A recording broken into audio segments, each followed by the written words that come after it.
नमस्कार दोस्तों, आप सब कैसे हैं? आई होप आप लोग अच्छे होंगे। आज हम लोग देखेंगे दिल्ली सल्तनत काल से कुछ महत्वपूर्ण तथ्य जो सभी परीक्षाओं के लिए है।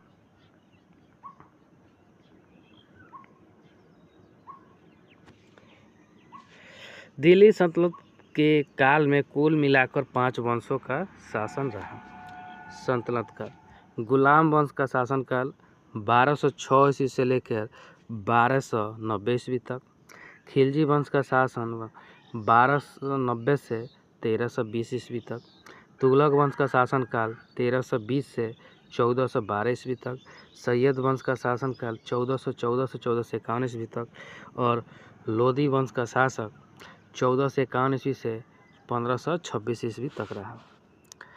गुलाम वंश 1206 ईस्वी से 1290 ईस्वी तक संस्थापक कुतुबुद्दीन ऐबक था। खिलजी वंश 1290 ईस्वी से लेकर 1320 ईस्वी तक हुआ था। संस्थापक जलालुद्दीन खिलजी था। तुगलक वंश 1320 ईस्वी से 1414 ईस्वी तक संस्थापक गयासुद्दीन तुगलक। सबसे लंबा कार्यकाल इसी का रहा। सैयद वंश 1414 ईस्वी से लेकर 1451 ईस्वी तक संस्थापक खिर्ज खां था। और लोदी वंश का शासन 1451 ईस्वी से लेकर 1526 ईस्वी तक संस्थापक बहलोल लोदी था। गुलाम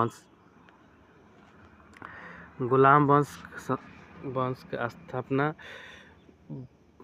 1206 से 1290 ईस्वी तक इसका शासनकाल रहा। गुलाम वंश के सुल्तान कुतुबुद्दीन ऐबक 1206 ईस्वी से लेकर 1210 ईस्वी तक की शासन। उसके बाद आराम शाह का शासनकाल 1210 ईस्वी से लेकर 1211 ईस्वी तक। इल्तुतमिश का शासनकाल 1211 से लेकर 1236 ईस्वी तक रहा। और रुकनुद्दीन फिरोज शाह का 1236 ईस्वी में। और रजिया का 1236 ईस्वी से लेकर 1240 ईस्वी तक। और मोइनुद्दीन बरम शाह के 1240 से 1242 तक रहा। और अलाउद्दीन मसूद शाह 1242 से लेकर 1246 तक। नसरुद्दीन मोहम्मद 1246 से लेकर 1266 ईस्वी तक रहा। और गयासुद्दीन बलबन 1266 ईस्वी से लेकर 1286 ईस्वी तक रहा। और कैकुबाद तथा क्यूमर्स का 1287 से लेकर 1290 ईस्वी तक इसका शासनकाल रहा। इस वंश की स्थापना कुतुबुद्दीन ऐबक ने किया था, जो खुद मोहम्मद गौरी का गुलाम था। अतः इसके द्वारा स्थापित वंश को गुलाम वंश कहा गया। कुतुबुद्दीन ऐबक ने गुलाम वंश के कुतबी वंश की स्थापना की थी। इन्होंने अपना राज्याभिषेक लाहौर में करवाया और इन्होंने अपनी राजधानी लाहौर को ही बनाया था। कुतुबुद्दीन ऐबक को पूरा कुरान याद था, अतः इसे कुरान खां के नाम से भी जाना जाता है। कुतुबुद्दीन ऐबक लाख बख्श एवं कुरान खां के नाम से भी जाना जाता था। निर्माण कुतुब उल इस्लाम मस्जिद दिल्ली में करवाया था। 2.5 दिन के झोपड़ा अजमेर में निर्माण करवाया था। कुतुब मीनार का निर्माण दिल्ली में शुरू करवाया था। 1210 ईस्वी में कुतुबुद्दीन ऐबक की मृत्यु हो गई और 1206 ईस्वी में गुलाम वंश की स्थापना किया था। इन्हें दानी प्रवृत्ति के कारण लाख बख्श भी कहा जाता है। इनके दरबार में हसन निजामी नामक विद्वान रहते थे, जिन्होंने ताज उल नासिर नामक पुस्तक की रचना किए थे। इसके अतिरिक्त इनके दरबार में मिनहाज उल सिराज नामक विद्वान भी रहते थे, जिन्होंने तौकाते नासिरी नामक पुस्तक की रचना की थी। मिनहाज उल सिराज ने ही कुतुबुद्दीन ऐबक को दानशीलता के कारण हातिस द्वितीय की उपाधि दी थी। कुतुब ऐबक के गुरु बख्तियार काकी थे।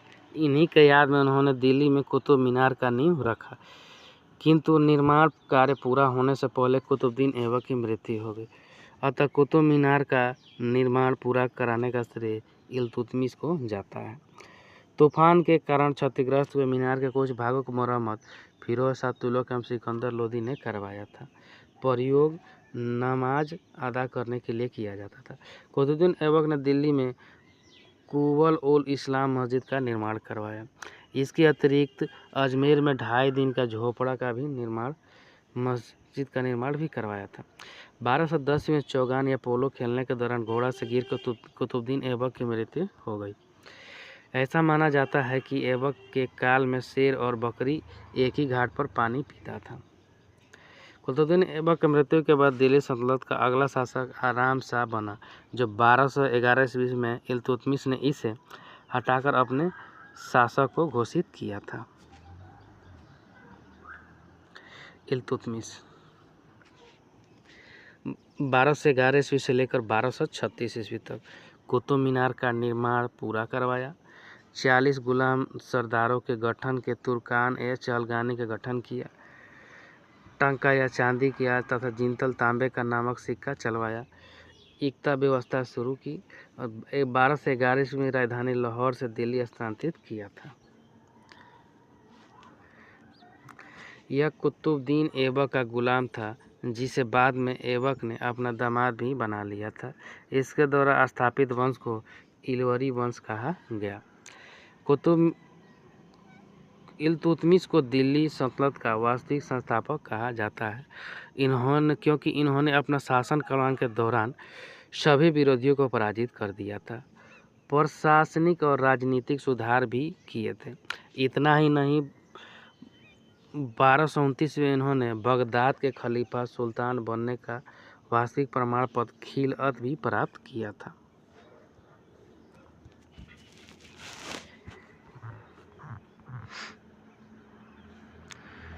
अपने प्रशासनिक सुधार के आधार पर उन्होंने प्रशासन को सुचारू रूप से चलाने के लिए 40 तुर्क सरदार का एक दल बनवाया, जिसे तुर्कान ए चहलगान चालीसा दल कहा गया।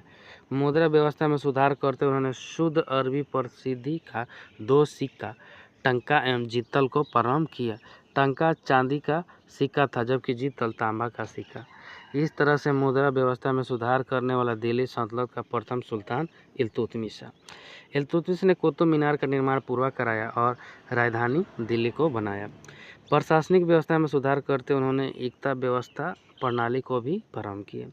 इल्तुतमिश को भारत में पहली बार मदरसा का निर्माण करवाया एवं मकबरा के निर्माण का भी श्रेय दिया गया था।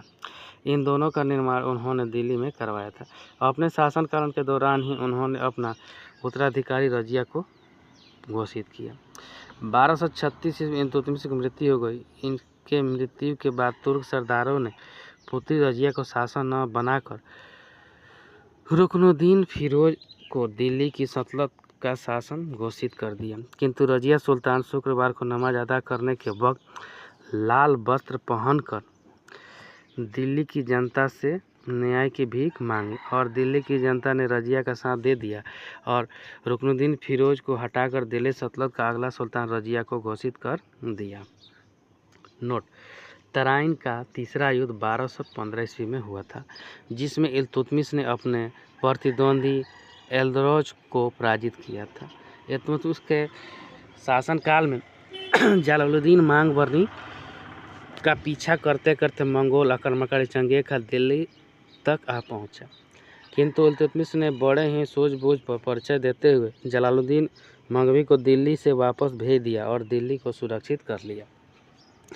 रजिया सुल्तान 1236 ईस्वी से लेकर 1240 ईस्वी तक इसका शासनकाल रहा। दिल्ली के सुल्तान बनने वाले एकमात्र महिला रजिया सुल्तान है। अल्तुनिया से यह ब्याह किया था। अल्तुनिया ने रजिया के विरुद्ध विद्रोह किया और इल्तुतमिश की पुत्री तथा उत्तराधिकारी थी।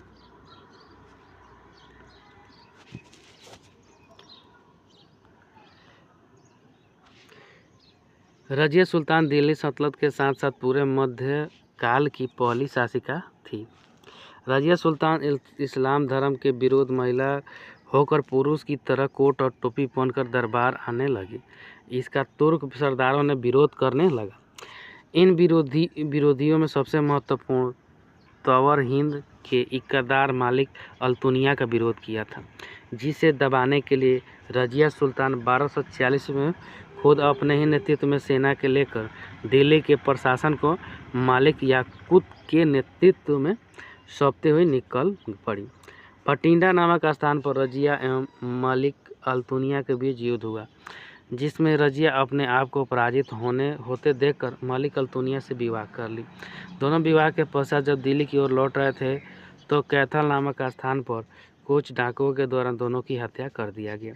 रजिया के शासनकाल को असफल माना गया, जिसका सबसे प्रमुख कारण विभिन्न विद्वानों से उनका महिला होना बताया गया है। हालांकि कुछ विद्वान का कहना है कि रजिया की असफलता का मुख्य कारण तुर्क सरदारों का कम महत्व देना था।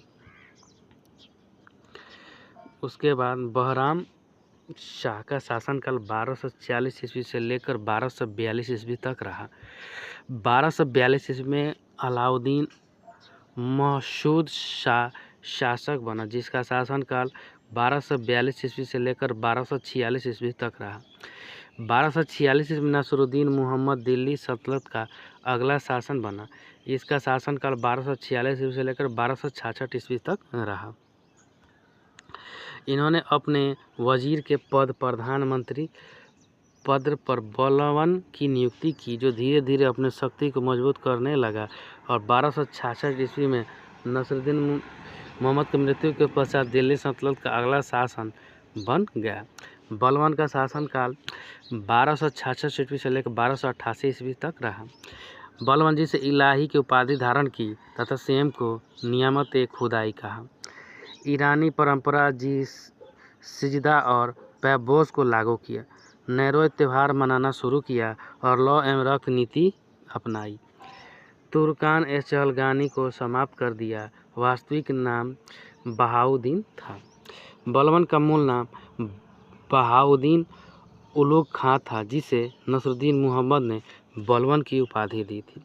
बलवन खुद को ईरान का प्रसिद्ध मुस्लिम वंश अफरासियाव वंश से संबंधित बताता है। अतः सुल्तान बनते ही बलवन ने जिले इला यानी ईश्वर की प्रतिछाया की उपाधि धारण की और अपने दरबार में सिजदा सुल्तान के सामने सिर झुकाना एवं पैबोस सुल्तान के पैरों को चूमना परंपरा को शुरू कर दिया। दरबार को ईरानी परंपरा के अनुसार सजवाया और अपने दरबार में प्रसिद्ध ईरानी पर्व नवरोज को प्रारंभ किया। बलवन ने अपने शासनकाल में राजत्व में सिद्धांत को अपनाया और लॉ एवं रक्त के नीति का पालन किया। शासक बनते ही बलवन ने इल्तुतमिश के द्वारा गठित चालीसा दल को भंग कर दिया और साथ ही बलवन ने अपने पदाधिकारियों के प्रति कड़ा रुख अपनाते हुए दिल्ली सल्तनत में पहली बार गुप्तचर व्यवस्था को प्रारंभ किया। इसी गुप्तचर व्यवस्था के आधार पर बलवन का शासन सफल माना गया। बलवन के दरबार में अमीर खुसरो और अमीर हसन जैसे विद्वान रहते थे। नोट: अमीर खुसरो का जन्म उत्तर प्रदेश के एटना जिले में हुआ था। यह दिल्ली सल्तनत के कुल 8 शासक के दरबार में रहे थे। इनकी सबसे प्रमुख रचना तुगलकनामा है। इन्हें कव्वाली गायन का जनक माना जाता है। तबला एवं सारंगी वाद्य यंत्र खोजकर्ता भी हैं। बलवन ने अपने पौत्र नाम भी ईरानी परंपरा के अनुसार ही रखा। इन्होंने कहा, जब मैं किसी निम्न कुल के व्यक्ति को देखता हूं तो मेरा हाथ तलवार पर चला जाता है। 1288 में बलवन की मृत्यु हो गई। उनके मृत्यु के बाद उनके 2 पुत्र कैकुवाद और कैमूर्स 1290 ईस्वी तक शासन किए, लेकिन 1290 ईस्वी में कैमूर्स की हत्या जलालुद्दीन खिलजी नामक व्यक्ति के द्वारा कर दिया गया और इन्होंने दिल्ली सल्तनत में मुगल वंश के स्थान पर एक नया वंश खिलजी वंश की स्थापना किया। खिलजी वंश के शासनकाल 1290 ईस्वी से 1320 ईस्वी तक रहा और जलालुद्दीन फिरोज शाह खिलजी 1290 ईस्वी से 96 ईस्वी तक। मलिक छज्जू ने इसके समय विद्रोह किया था। 1296 ईस्वी के भतीजे अलाउद्दीन ने हत्या कर दी। कैमूर्स की हत्या कर खिलजी वंश की स्थापना किया गया था। खिलजी वंश के संस्थापक जलालुद्दीन खिलजी थे, जिसका शासनकाल 1290 ईस्वी से लेकर 1296 ईस्वी तक रहा। दिल्ली सल्तनत काल में भारत पर शासन करने वाला पहला भारतीय मुस्लिम वंश खिलजी वंश था और पहली भारतीय मुस्लिम शासक जलालुद्दीन खिलजी था। जलालुद्दीन खिलजी के काल में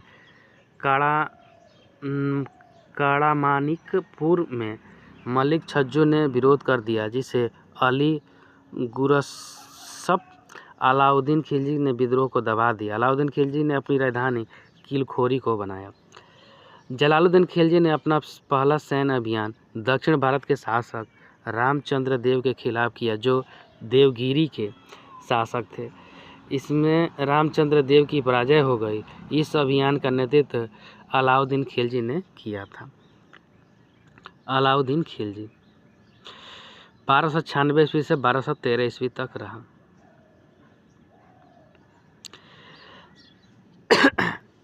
अलाउद्दीन खिलजी 1296 से 1213 से 16 तक तो प्रथम आकर गुजरात के विरोध किया था। मलिक काफूर नामक दास गुजरात से ही प्रारंभ हुआ।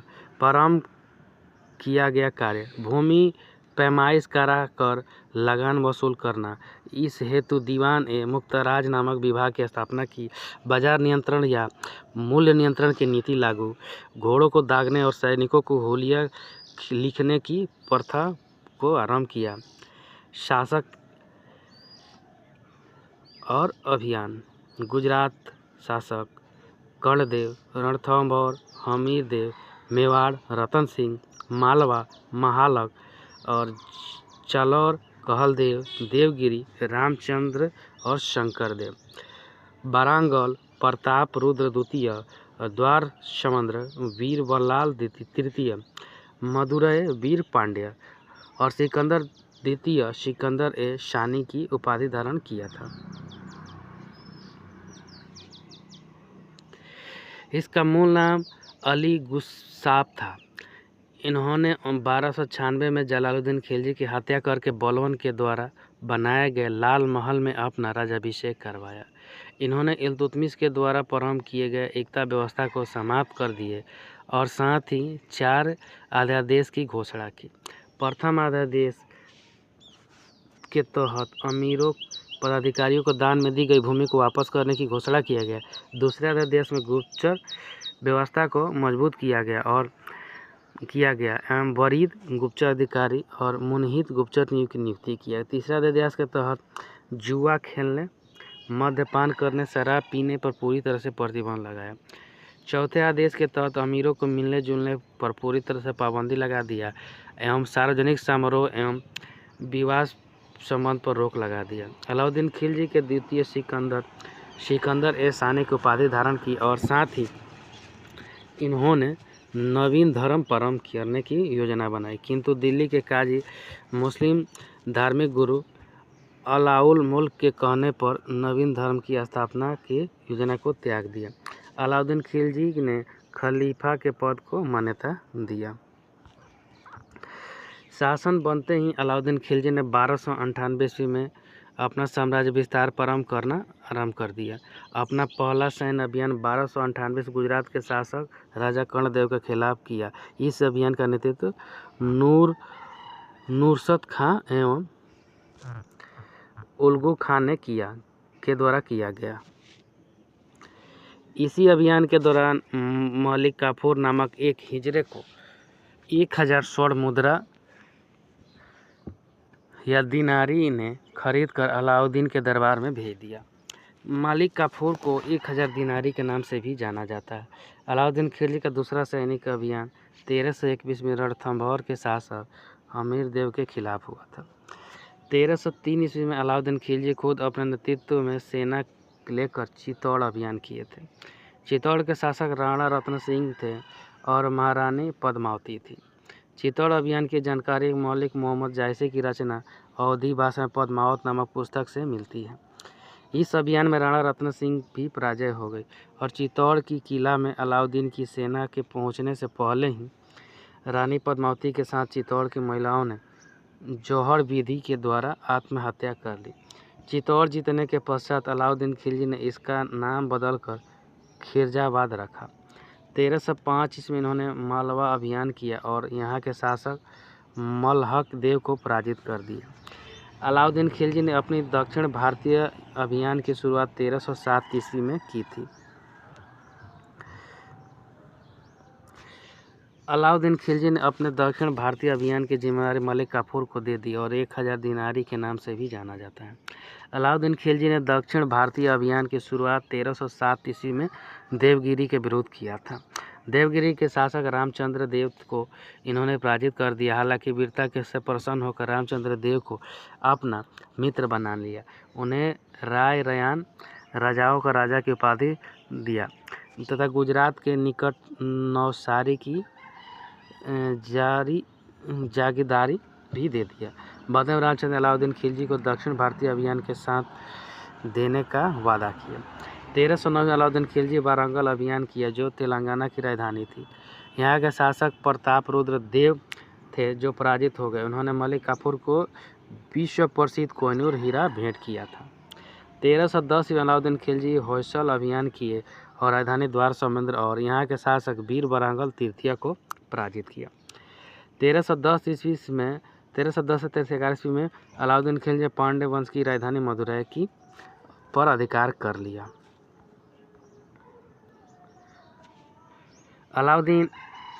अलाउद्दीन खिलजी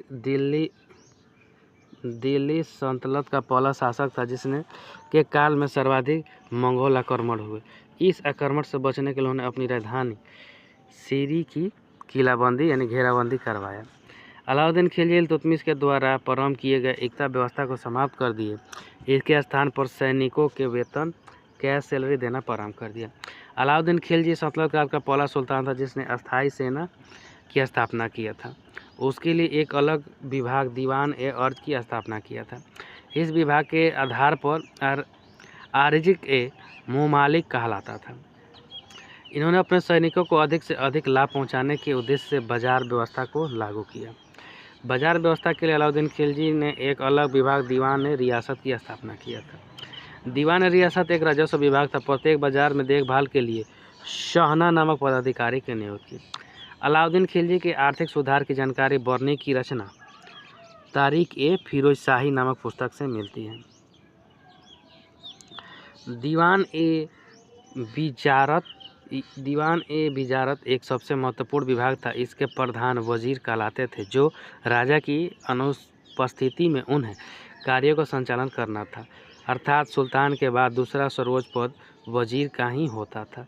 दीवान ए इंसा यह शाही पत्राचार यानी पोस्ट ऑफिस विभाग था जिसका मुख्य कार्य सुल्तान के आदेशों को लिपिबद्ध करना था।